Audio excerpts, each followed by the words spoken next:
想你的天空渐渐的，想你的阳光软软的，想你的云朵是粉色的，咬一口甜甜的。爱上你就像蜜糖遇上阳光融化弥漫，再冷的冬天也会感到温暖。爱上你从今天起都只想要你陪伴，甜蜜的小心机都被你看穿，怎么办？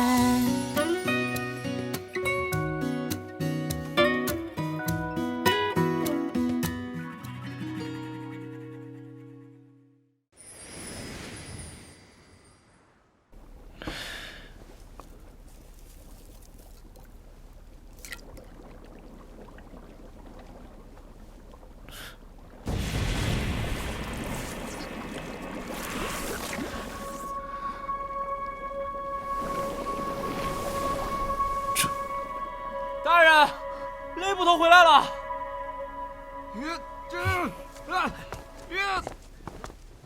放开我！我要飞天！我要起飞！老大，雷捕头跟发了疯似的，绕着金猪城跑了一圈，半点疲惫都没有。后来他又说宫姑娘喜欢醉仙楼，要把醉仙楼搬到府衙来，这不就把醉仙楼牌匾搬回来了。我要起飞！他要搬你们就让他搬啊！不是我，爷爷，你来了！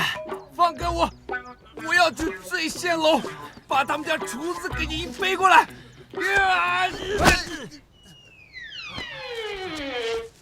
看什么看？把人给我抬走！林大人，先走了。如果我没有猜错的话，孙府的锦鲤之所以纷纷跃出水面暴毙而亡，也是因为中了五色散，所以鱼骨才会成黑子之色。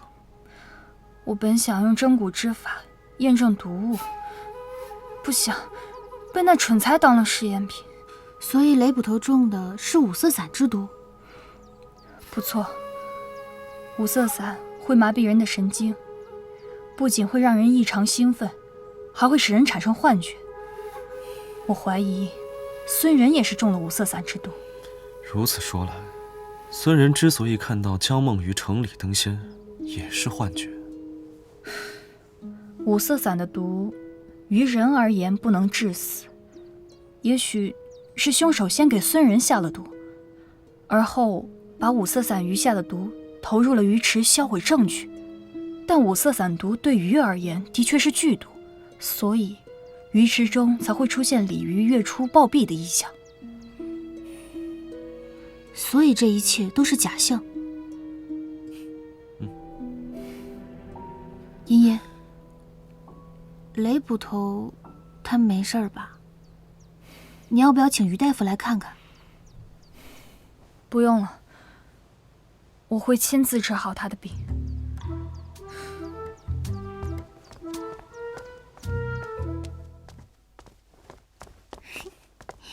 慢点儿，这么高兴？那是自然。鲤鱼化仙是假，鲤鱼池的异象也找到原因了，离真相越来越近了，我能不高兴吗？别高兴得太早了，我早说过，这次的案件古怪，再者，凶手的杀人动机也未可知，这以后的事儿啊，才更难办。依我看，没什么事情能难倒林大人吧？依我看，你这拍马屁的功夫倒是越发熟练了。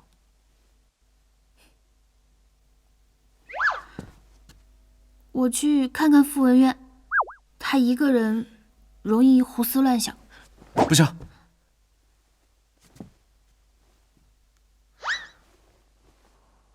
我一个人在府里的时候，也容易胡思乱想。林清秋，你最近越发不对劲了。那你觉得哪里不对劲了？变得和以前一样幼稚。哼。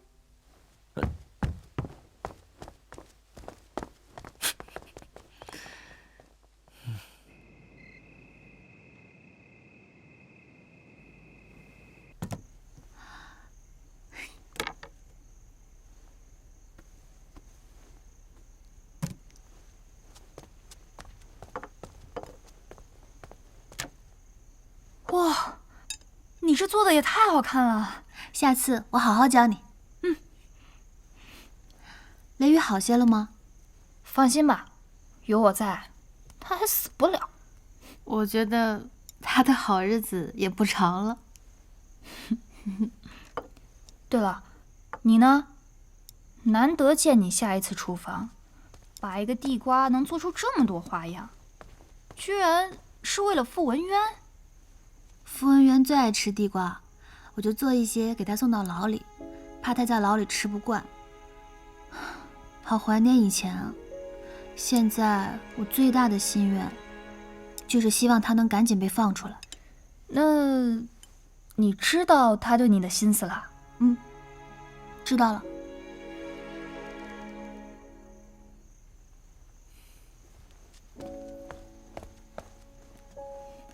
那，你想答应他吗？不，这不可能。他对我而言只是好朋友，哦不，好兄弟。只是现在他身负冤案，经不起双重打击。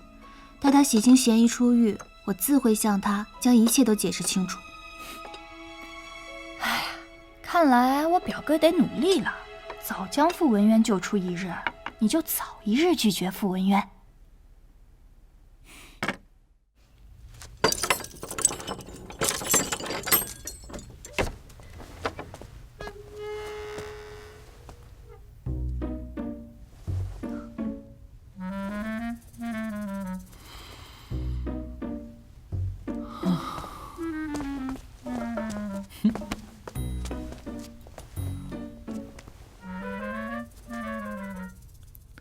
都这个时候了，还有心思玩地瓜，你真是不怕死啊！哟，好大的醋儿啊！我当然怕死了，怕我死后啊，鹿儿为我伤心难过。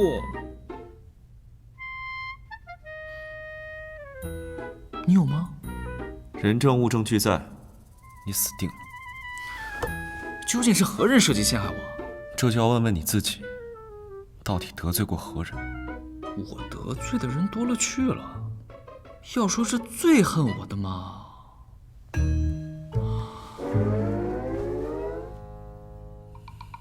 本官要你死，还不必这般费劲。孙秦九已经将折子递上了州府，2日之后，你是安然归家，还是人头落地，这本官就不敢保证了。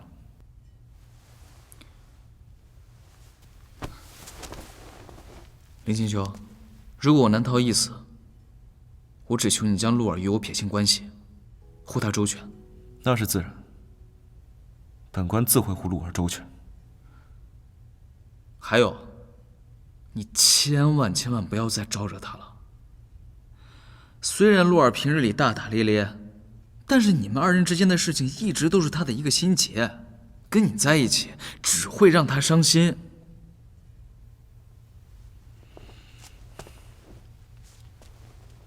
照你的意思是，你就算死了，也不会让陆儿和我在一起？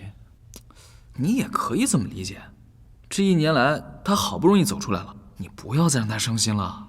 陆儿这1年多来受的所有委屈，我会用一生来弥补她。所以，你的这个意愿，本官怕是不能答应了。你。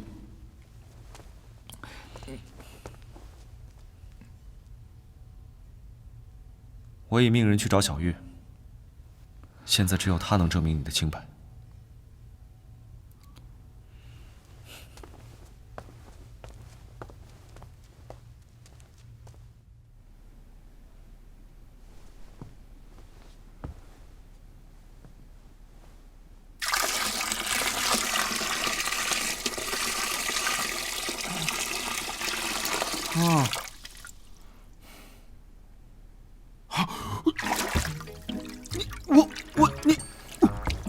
你捂什么啊？见惯了尸体，你这副皮囊也没什么好看的。我怎么在这儿啊？你中了五色散的毒，我得用药浴帮你把毒素蒸出来。不想死就给我好好待着。原来如此。过这毒，让我中的不痛不痒。我还做了个美梦。梦到什么了？说啊，梦到什么了？梦见了我把醉仙楼的牌匾颁给了你，还梦见了我亲了你一下。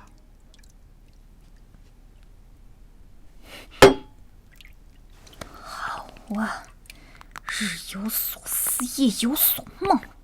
好你个雷雨，敢一想本姑娘！雷雨，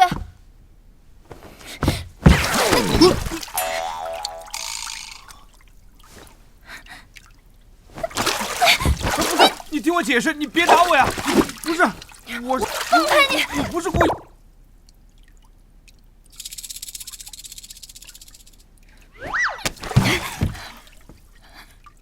趁财！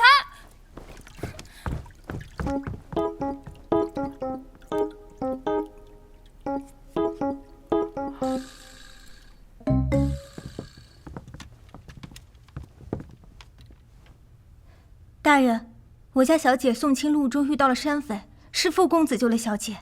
小姐为了报答傅公子，便将白玉玉佩送给了他，并非坊间传闻的定情信物。小玉所说句句属实。成亲当晚，你一直陪在江小姐身边，可曾察觉到有什么异样吗？喜宴一切如常，但是入洞房之后，小姐突然叫我找姑爷来。可曾说过是为何吗？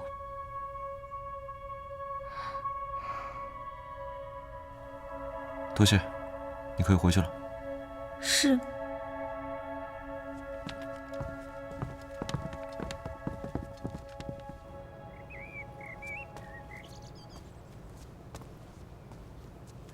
孙老爷，您怎么来了？陆姑娘，我今日来是找林大人拿回我儿媳的遗物。那个白玉玉佩？啊，正是。眼下凶手已经归案，此物也该物归原主了。即使是物归原主，也应该还给江家才是啊。你懂什么？出嫁从夫，既然嫁到我们孙家，带的所有东西都是我们孙家的。江姑娘还没下葬，且真凶尚未落网，孙老爷倒是着急起江家的嫁妆了。请陆姑娘海涵，我只是心疼我儿，思念亡妻成疾，想取回白玉玉佩，让她睹物思人。可是我们昨天才见了孙人，他怎么没来向我们索要？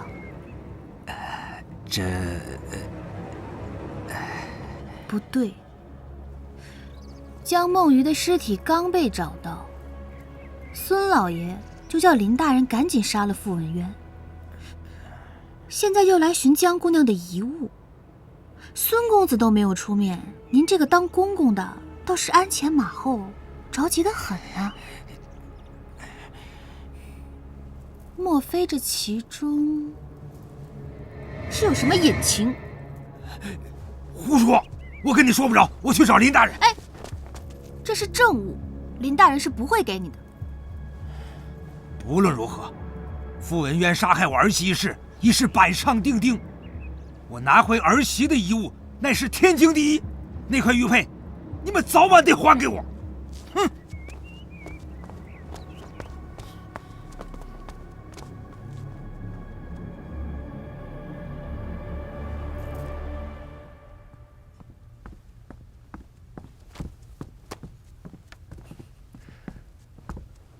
洛儿，你方才去哪儿了？真乌寺，我有事要跟你说。且慢，先让我猜猜，我们想的是否一致？孙清九有鬼。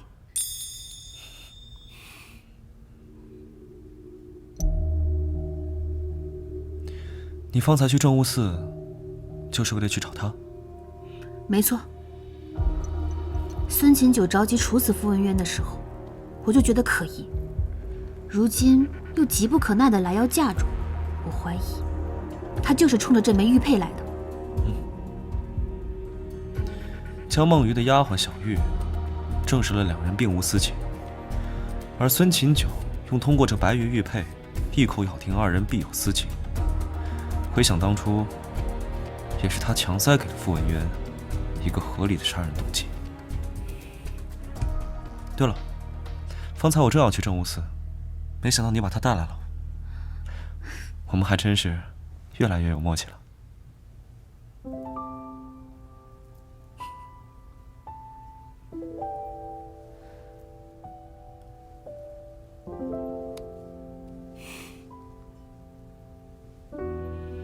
我的意思是，把玉佩给我。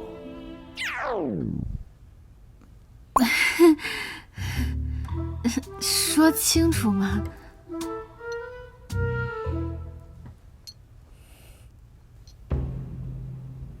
怎么样？此玉来历不浅，曾是西域楼兰古国的国宝。楼兰古国？此玉为双鱼玉佩，一墨一白。白玉取自天山雪域，而墨玉取自龙穴地卵。多年前，西域楼兰为与我国交好，曾将其中的墨玉玉佩献给我朝，而先帝又将其赐给季太师。季太师是谁？一个落马的大贪官。那这枚玉佩一定很值钱。何止是值钱，简直是无价之宝。传闻中，只要双玉合并，便能找到传说中的绝世宝藏。若是得到宝藏，或许可以改变天下诸国的局势。哦，原来是这样。对了，还有一事蹊跷。小玉方才说过，在喜宴当晚，江梦鱼曾多次催促他，将尚在喜宴中宴客的孙人叫回去。江梦鱼为何要这么做？当晚他一定是知道了什么。看来我们有必要去孙府一趟了。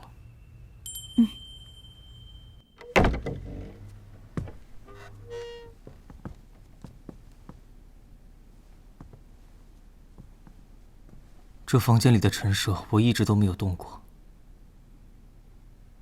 这里是梦鱼的嫁妆。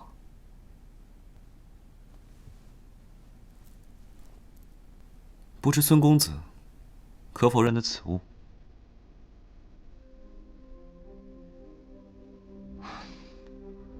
不过，我爹倒是有一个墨色的，和这个很像。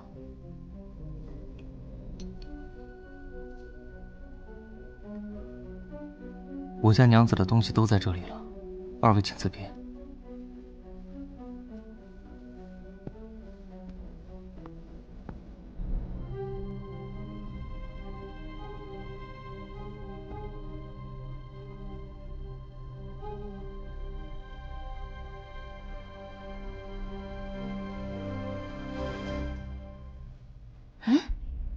这是李成特有的双面镜，有正反两面呢。南一先生还真是见多识广啊。我去过李城，这个双面镜当朝的皇后娘娘都在用呢。青铜淬火，粉玄锡，磨白腻，工艺甚是巧妙。尤其是这个双面设计，你看，按下这个铜扣就能翻一面呢。你看。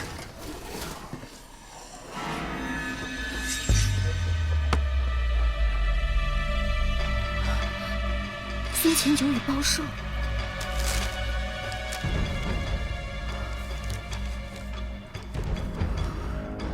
孙琴九果然与江梦鱼的死脱不了干系。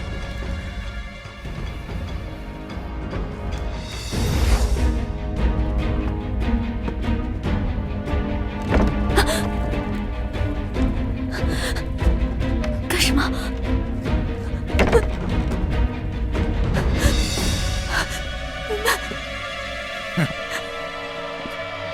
儿媳啊，既然都嫁过来了，将玉佩交予我吧。是说过了吗？玉佩不在我身上。少跟我装糊涂！快把白玉玉佩交出来！玉佩真的不在我身上。快交出来！打死！交出来！快把玉佩救出来！打死你！交不交？交不交？快给我交出来！交不交？交不交？交不交？玉佩真的不在我身上。交不交？交不交？交不交？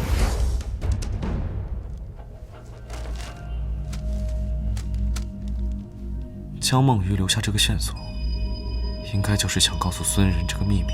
可是，包胜不是茶馆老板吗？怎么和孙琴九关系如此密切？包胜一案尚有诸多疑点，到底是何人多此一举将包胜塞进棺材，再嫁祸于你，还未可知。当务之急就是马上找到孙琴九。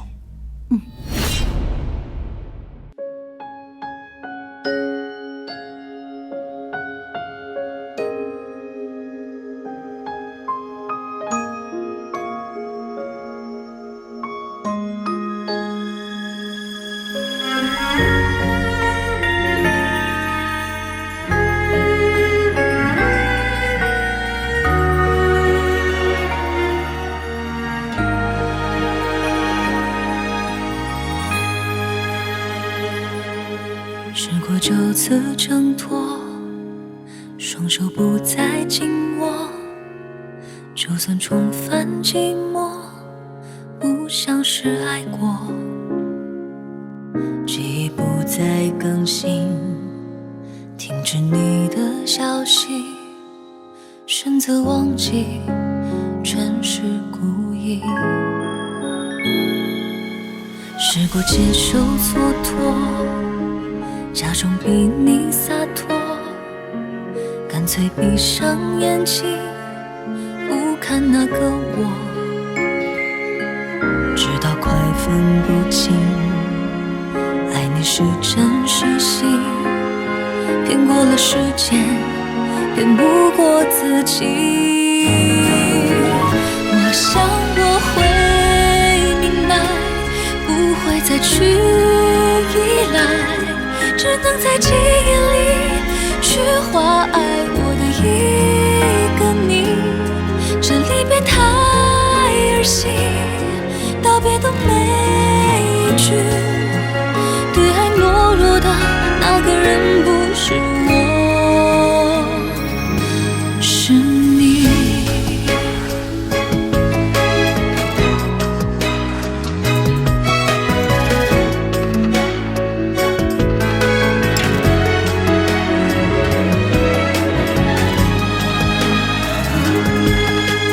接受蹉跎，假装比你洒脱，干脆闭上眼睛，不看那个我，直到快分不清，爱你是真是戏，骗过了时间，骗不过自己。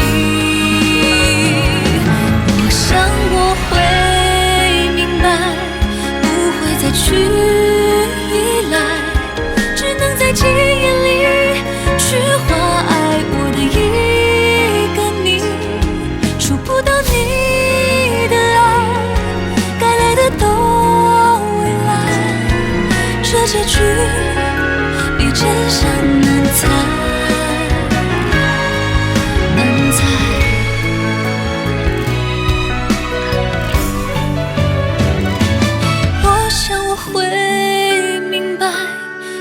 会再去依赖，只能在记忆里去画爱我的一个你。这离别太儿戏，